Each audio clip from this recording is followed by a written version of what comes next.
Ya. Kan kabar terbarunya hak asuh jatuh ke tangan Satu. hak asuh anak Mbak Imong, kan akhirnya jatuh ke Mbak Imong dan Iya. Paula nggak adil banding lagi gitu. Seperti apa mungkin? Iya. Lihatnya gimana? Iya. Pertama-tama ya, sebelumnya sih aku udah tahu ya. Karena kan Mbak Im itu apa-apa cerita ya ke saya ya. Sebelum berita naik itu saya Mbak Im sudah cerita ke saya masalah hak asuh anak jatuh ke tangan dia. Terus aku bilang, terus gimana Im? Aku seneng banget pokoknya kayak gitu. Dan aku sekarang fokus untuk ke anak-anak dua ini gitu, dan fokus kerja ya. Tapi jangan ini dulu, jangan sampai bocor ke media dulu kata Mbak Im gitu kan. Oh ya udah, oke. Terus gimana? Tunggu dulu, sebelumnya itu ada satu lah yang saya nggak bisa ucapkan di sini, permohonannya dari si pihak perempuan gitu, tapi semua gugur kan ya. Di situ sih ya, selamat ya buat Mbak Im, tapi masalah anak balik lagi, anak bukanlah objek untuk seperti makanan yang bisa dibawa ke sini. Nah, mereka bersepakat untuk membesarkan anak itu berdua gitu. Jadi kayak kemarin kan graduation ya, si anak-anak ya, Kenzo sama Kiano ya.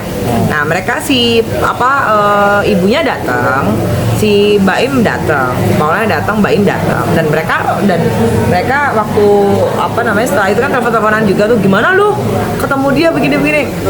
Ya gue biasa aja, aku sih cuma ngomong seputar anak aja, kata Mbak Im sih gitu sih.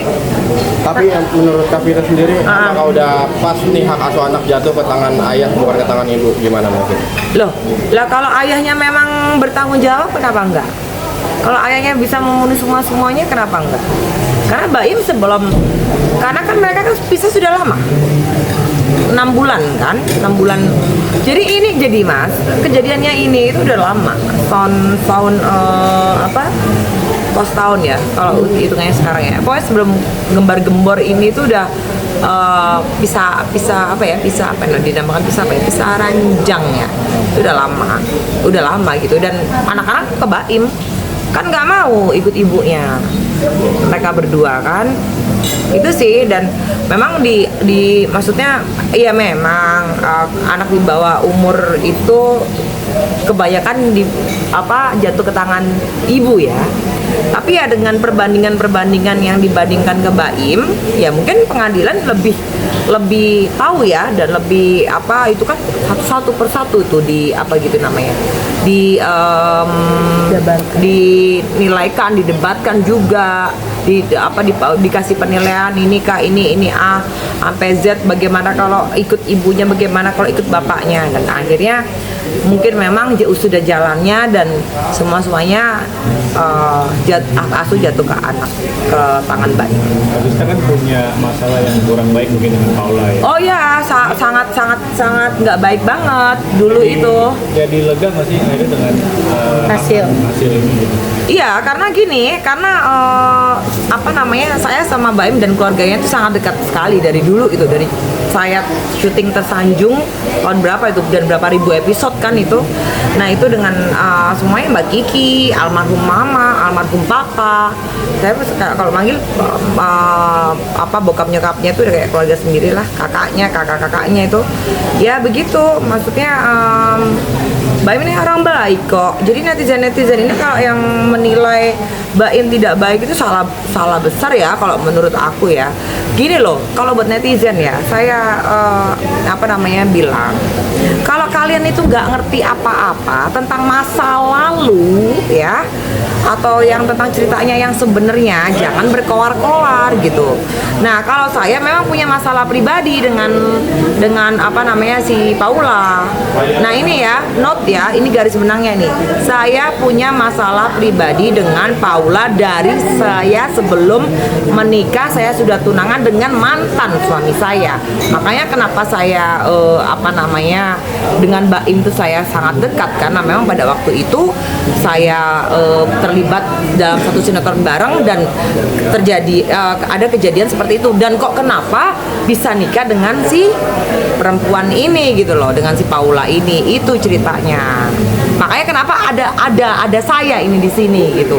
Jadi saya punya masalah dengan Paula memang. Sampai sekarang belum terselesaikan. Artinya masih belum memaafkan apa gimana sih Kak? Kalau memaafkan dan nggak memaafkan, gue sudah nggak ngurus ya. Karena pernah di salah satu station itu kami host ya lewat aja gitu, dan nunduk aja ya orangnya ya gitu, ya gitulah ya. Beginilah intinya, menjadi momok di dalam rumah tangga saya, rumah tangga Vista yang dulu gitu masalahnya.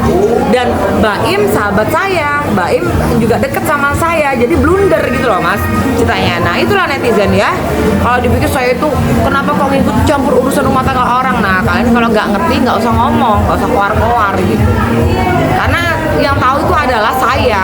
Ya masa saya mau publish ke media masalah saya sama Paula, nggak mungkin lah. Berarti gitu. Dengan adanya hak asuh ini dan Paula tidak kasasi, tidak banding, berarti cukup senang ya dari. Iya alhamdulillah hak asuh anak jatuh ke tangan Mbak Im. Karena dengan adanya bukti-bukti dan CCTV kayak seperti itu kan menyeramkan ya kalau aku lihat ya. Karena saya melihat sendiri, Mbak. Mas, saya tuh melihat sendiri rekaman-rekaman yang ada. Mungkin ke Vista ada pesan nggak sih buat Paula atau misal buat Mbak Im? Ini kan setelah ada kabar hak asuh ini juga fitnahan juga banyak juga kan ke Mbak Im, katanya tidak boleh Paula tidak boleh. Enggak ada. Mbak Im tidak ada membatasin untuk Paula itu bertemu dengan anaknya, nggak ada. Itu hoax gitu. Nggak ada. Kalau pesan mungkin ada. Kalau untuk pesan ke Mbak Im ya, sama ke Paula, Mbak Im juga bicara sama saya sendiri, membesarkan anak dengan berdua. Karena apa? Anak-anak mereka ini adalah anak-anak di zamannya golden age-nya, masa-masa butuh ibu dan bapak gitu, ayah dan ibu. Jadi mereka bersepakat untuk membesarkan anak berdua. Terima kasih Kak. Iya.